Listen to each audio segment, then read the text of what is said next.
topic of my presentation today is ITER. ITER is a multinational fusion reactor that was made by the collaboration of 35 countries. It is a $22 billion, like you can call it a multi-billion dollar project. And it is actually not only a scientific marvel, but also a marvel of human society and collaboration. That those countries that are normally antagonists to each other because of their economic or ideological values are working together in order to give free and reusable abundant energy to mankind. But before going into the details of what ITER is, I have to tell you what it is not. An ITER is a kind of a fusion reactor.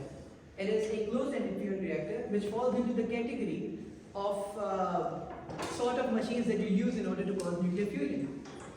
But before going into the material aspects of what ITER is and what it does, we have to understand what nuclear fusion is, what are its promises, what are its types, and in which category does ITER fall.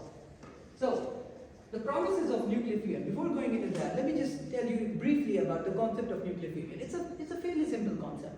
What happens is that if you have two light nuclei and you bring them close enough, they fuse together, releasing a lot of energy and turning into a bigger nuclei. This is called the concept of nuclear fusion. But there is a slight problem in this, or slight difficulty, I would rather say, that those two nuclei are positively charged, and they have a Coulombic repulsion between them. The closer you would bring them together, the more forcefully they would repel each other. So what happens is that you need enough energy to collide those two nuclei together in order for them to overcome that Coulombic repulsion and get into the range of their strong nuclear force in order to fuse together. And in order for us to increase the energy of your constituent ions, in this case it would be deuterium and tritium ions, you will have to increase its temperature, because temperature is the average kinetic energy of your given system. So, after doing a little bit of calculation, we find out that the fusion temperatures lie at the range of millions of degrees Kelvin. It's greater than 10 to the power 6 Kelvin. But there exists no such material in this universe that can contain a fluid having a temperature of millions of Kelvin. So this is the first difficulty at the aspect of material science that comes into play while you are dealing with confinement of fusing material, because it exists in a plasmic state and we do not know about any such material that can withhold such a hot fluid within it without melting. So, but luckily there are different means of confining that plasma into your system. The first one is inertial confinement, where you use the inertia of that particular material to confine it. In material science, there are different kinds of chemicals that can be used as an ablation disc. And when that ablation disc is targeted with a symmetrical beam array of lasers, that disc it ablates, and in order to conserve the momentum, the inner fuel pellet would compress in, hence increasing the temperatures and number densities of that pellet, causing fusion. But this kind of projects can only be used for small scales. And this is why ITER is not an inertial confinement machine. It is a magnetically confined machine. Now, we see that magnetic field, it does not do any work.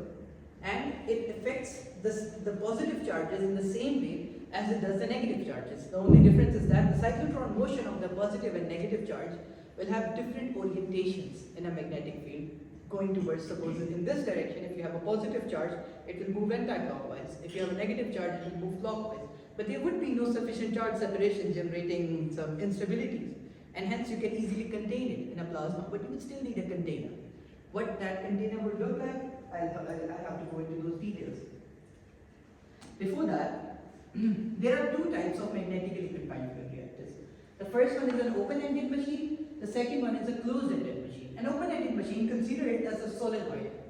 And in a solenoid, if you throw a charged particle like this, and a solenoid is like this, the charged particle will stay confined in 2 dimensions, but will not be confined in a 3rd dimension.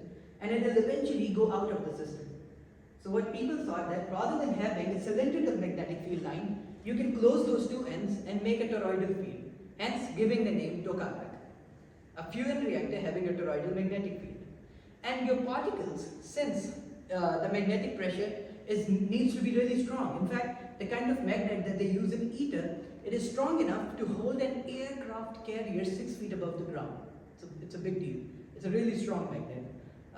So yeah, since the magnetic field lines are strong enough, your particles will stick to those magnetic fields and will rotate in that torus until the temperatures are high enough for those nuclei to collide and generate energy.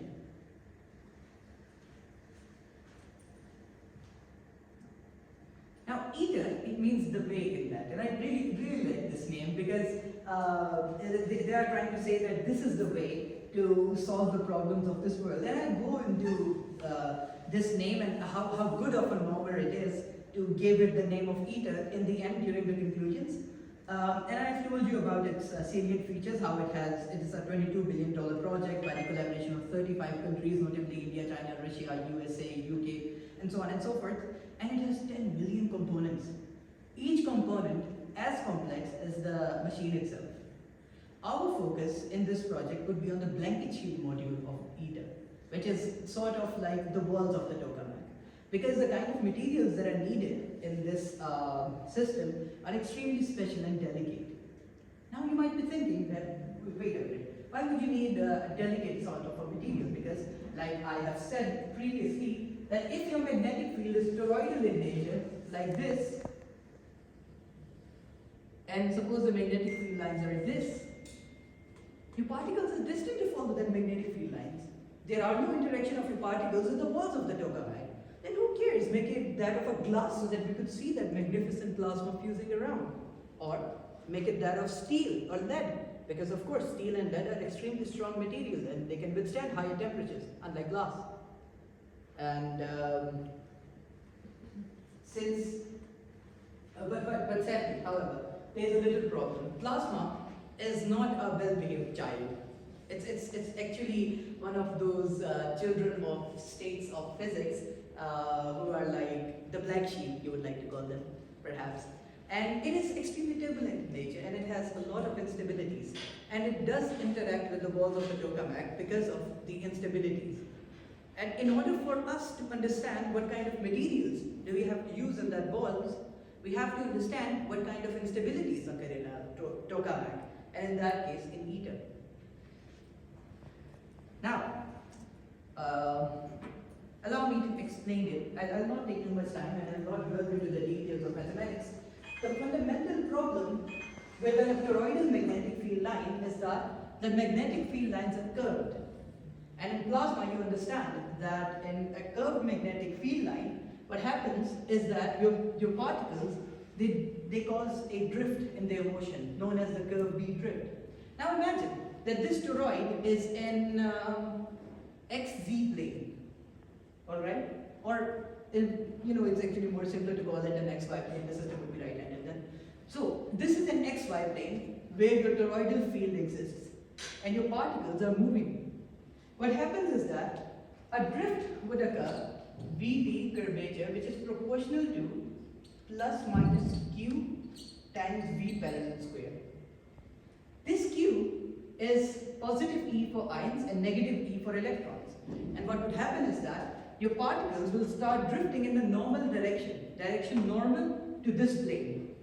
Your ions will start moving in the positive Z direction, and your electrons will start moving in the negative Z direction. But they would still be following this toroidal magnetic field line. The problem that exists because of that is that this charge separation causes the generation of a perturbed electric field. That electric field is now in this direction, whereas your magnetic field is perpendicular to it at every single instance. And hence causing the most dominant drift in a plasma known as the E cross V drift. And your particles, they would start drifting towards the wall of the tokamak, like this. And because of this, it can cause 2 to 3 major problems.